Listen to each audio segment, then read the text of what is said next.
Hello grade 9s, we'll be looking at exercise 22. This is a combination exercise where you're going to complete all of the journals. Now please keep in mind that at the back of our booklet, we wrote keywords for all of our journals. CRJ, CPJ, CJ, CAJ, DJ, DAJ. Make sure that you refer to these keywords when we start completing this exercise. Right, I'm going to look at keywords now to help us decide in which journal we have to enter each adjustment. Now this one says, Imran Pillay owns Durban Traders. They buy and sell electrical appliances using a markup of 40%. Now remember, the markup we use either to calculate the selling price or the cost price. And there you know what your formulas are. So go and write them on your booklet. Now remember, whenever we sell something, whether it's cash sales in the CRJ or credit sales in the DAJ, we need a selling price and a cost price. In the DAJ, when goods are returned, we have to ask the question, am I getting the stock back? All right. Now, the last credit invoice from the supplier was renumbered. So that means in the CJ, we will start with the next invoice number, which is 044. So please remember that. We are given a debtors list on the 30th of April.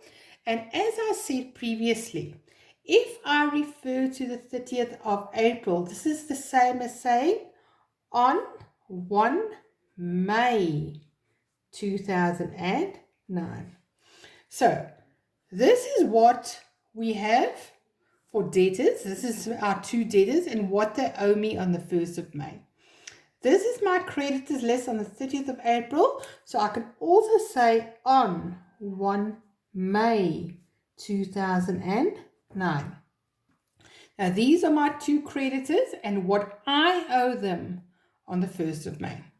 Right, let's refer to our keywords now. The first one, number 1, the owner increases capital contribution with 180,000 by depositing money directly into the business's bank account. Now you know my keyword is capital contribution. Capital contribution is always CRJ. Now, when I say that I'm increasing it with 180,000, it means the amount that I'm going to increase it with is 180,000. So that'll be the amount that I'll be using. On the second, issue a check, number 78, to my red traders, goods purchased. Issue a check is my keyword. That tells me CPJ. Number 4, cash sales according to the cash register tape.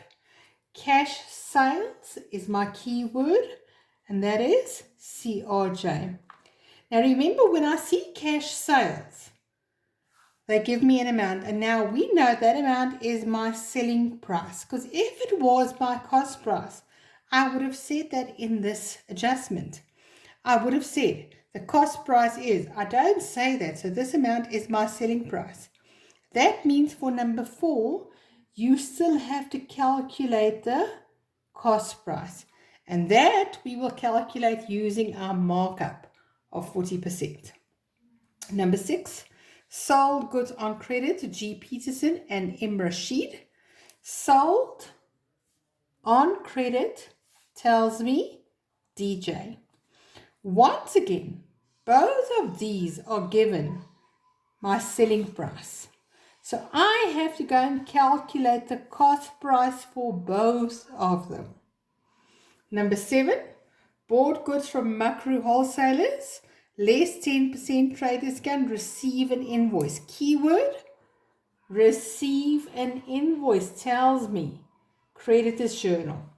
Now remember, we will not pay 8,500, but we'll pay 8,500 less 10%. Traders count. Now 10% is not 10 Rand. you have to go and calculate 10% of 8,500. So you have to go and see 8,500. And now, if you take 8,500 times 10 divided by 100, you get 850. So that'll be the amount. That is my purchase price. On the 8th, issue a credit note to M. Rashid for goods returned by her.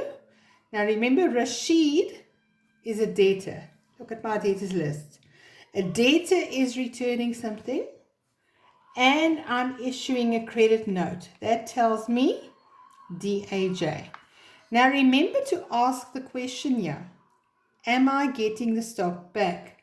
Because if I'm getting it back, I need a selling price and a cost price. Now it says here, goods returned. That means I'm getting the stock back. So we need a selling price and a cost price. Now I give you the selling price over here. So you have to calculate the cost price. On the 10th, issue a debit note for goods returned to micro wholesalers. Now remember, micro wholesalers is a creditor. I'm returning goods to my creditor. Therefore, it is CAJ.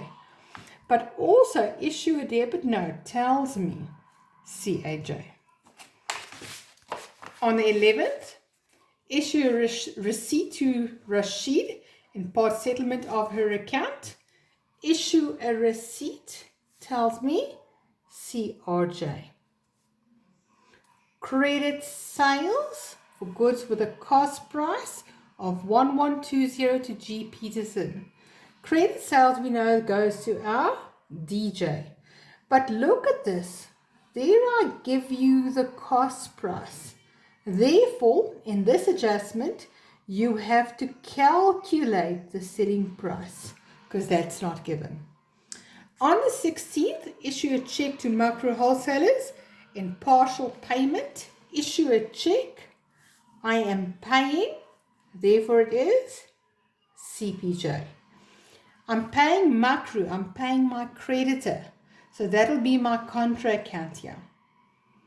On the 17th, paid Telkom per check for our telephone account. Paid CPJ. Bought goods on credit. Buy on credit tells me creditor's journal. Return goods to my creditor. See, that was my creditor. Now I'm returning goods to the creditor. Therefore, it is CAJ. On the 23rd, cash sales of goods with a cost price of 7,000. Cash sales is my keyword. That tells me CRJ. Now, once again, in this adjustment, I give you the cost price. Therefore, you have to calculate the selling price. Now, remember, which amount do I put under bank? Not the cost price, but the selling price. Still on the 23rd, G. Peterson paid 5,900 of the amount owing on his account. Now, go back to your creditors list and your debtors list. Go and see. G. Peterson, is that a debtor or a creditor? Let's turn back. That is a debtor. So a debtor is paying his account. Now remember, when a debtor pays his account, I receive the money because the debtor owes me these amounts. If I pay my creditor, I am paying my account. So that is CPJ. CRJ over here, CPJ. So once again, I'm receiving money from my debtor. And therefore, this one is CRJ. So G. Peterson paid, but we did not pay. He paid us. On the 26th, bought the following from Pompey traders and received their invoice. Keyword, receive their invoice. When I receive an invoice, this goes to my creditor's journal. Now, I'm buying table and chairs for the office. Now, which account is table and chairs? Furniture falls under equipment. And then stationery. Remember what I always say. It's one business, one invoice, one amount under your creditors control column. So even though I'm buying two things, under creditors control, you'll only have one total. On the 28th, cashed a check to pay for repairs. Right, cashed a check and I'm paying. Cash payments journal. G. Peterson said goods to the value of 180 Rand were damaged and he wants an allowance on this amount. A credit note was issued for this allowance. All right? Issue a credit note tells me DAJ. But the question over here is, am I getting the stock back from Peterson? Now, it says over here, he wants an allowance. So therefore, he is not returning the trading stock. So therefore, we'll only use the selling price and not the cost price. On the 30th, issue a check to my red traders for goods purchased and stationery. Issue a check, CPJ. Now remember, this will be on one line because we're issuing one check to one business. So even though I'm buying two things, we'll have one amount under bank. Pay the secretary C. Smith her salary via EFT. I'm paying CPJ. Just a tip over here, this won't be a check because we're paying via EFT. And then lastly, M. Rashid settled her account. Now remember, Rashid, go back, is a debtor. Now, so I'm receiving this money from the debtor. Now, if I say that Rashid is settling her account, it means I have to go back and look at all of the transactions. What does Rashid owe us? Now, think back to the formula I gave you. You start with your debtors list. Then the DJ I add, but only the selling price. DAJ I minus, only the selling price. CRJ I minus, but only if it's under debtors control. And that's how I calculate what Rashid owes us. Now you will go and you will use these keywords and use this information and complete all of the journals for homework. Thank you, grade 9s.